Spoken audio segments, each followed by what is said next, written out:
Hey y'all, Flying High Five here, at the Busted Knuckle Inland Northwest. What is it, Sunday afternoon, and been doing a little bit of winding, welding and grinding. Winding, yeah, welding, grinding, yeah, real smart son in there. Been doing a little welding and grinding on the trike frame there, and a couple of our buddies out east. I think they're praying for some snow. It's just a little chilly here. You can see my breath coming out. About 45 degrees or so and rain. But anyways, there's your weather update. Wow, that's 2 for 2 so far. Anyways, our peak's been welding up on a Jeep out there out east. Little Jeep he uses for plowing around. Must suck getting that much snow. But anyways, here let me kind of show. I want to show him what I've been using as settings on my welder here, and what I've been welding. So this is what I've been welding pretty much. It's so we get better focus here. Now, 1.5-inch tube. This is an old scrap piece I've been playing around. I just pulled out of the bin to show you. Anyways, it's 1.5-inch tube. It's I don't know. It's about just under a 120 wall. It's probably like a 096 or something like that. And then inside, I don't know if you can see it real well. There's the second type of tube that I'm using. That's a 1.25-inch tube that fits in there pretty snug. But as far as settings on the welder, you know, I got my whole safe welding setup here. Yeah, okay. Settings on the welder that I've been using though. I think this is the same little MIG welder he's got. Now I'm using an flux core there, but I've been using about a C3, or I suppose. This, like his, just clicks in at each level, and then this is infinitely variable in here. I've been using about a C3, maybe a little higher, C3 point something, to weld on anywhere where I've got that tube inside. You know, each of these joints has an inside tube, like I was showing you here on this piece of scrap. Actually has a tube welded inside it.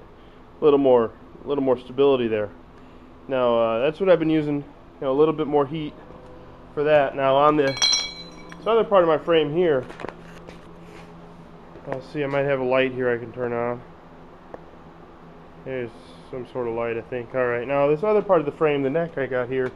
These welds are ugly, so don't even bother really paying much attention to it. These welds were done at about a B2.5 or B3 on that little welder. Now these welds are going to be ground off and actually covered up with a little gusset plate here. But you know, these don't have the interior tube in them at all like the other ones, so that's why why I welded them a little bit. But not quite as much heat on them. But I'll probably go back over them and grind them down and go back over them a couple times, find anywhere that I missed or anything like that. Anyways, kind of the real update here. What I've been really doing, you know, I got my fancy setup here, my fancy vise on the truck setup. But anyways, I've been going back and forth between my 4-inch grinder with the grinding wheel or the flap disc, or my crap, now I lost it. Okay, here it is.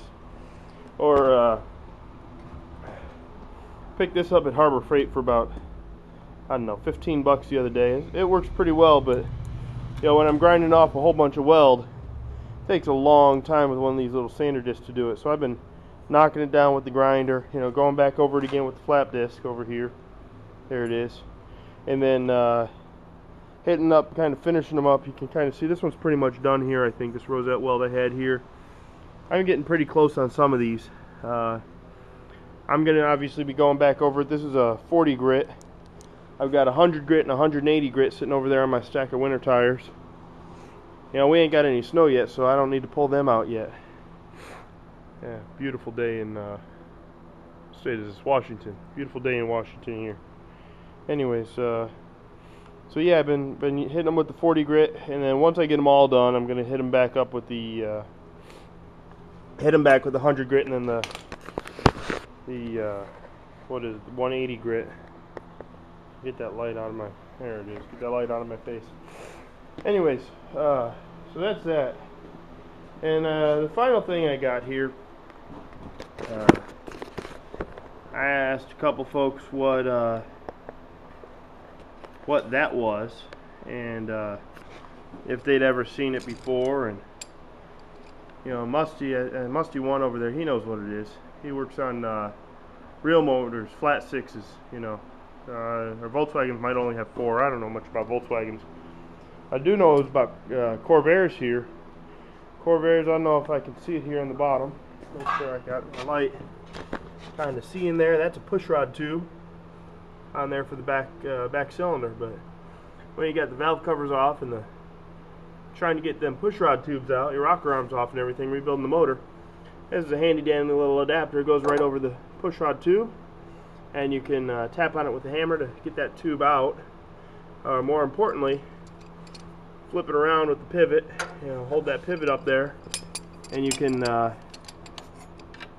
I'll see if I can get it real good, and fit it back in there like that, and then tap on the end of it with your little hammer and seat that pushrod tube in there. So that's a pushrod tube for.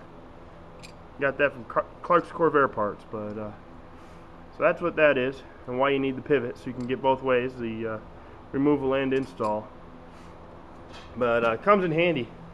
I think I needed it once for rebuilding that motor, but man, I probably couldn't have done it without it. So, as that's that. An update on the trike. Now it's Halloween today, so we're probably gonna carve that pumpkin. I think, maybe, I don't know. And update on the trike. Just blew a light bulb in my garage, so I'll get that fixed here right quick. But anyways, update on the trike, update on the tool, showing you what I'm doing, and yep, still no snow. Have a good one. Bye.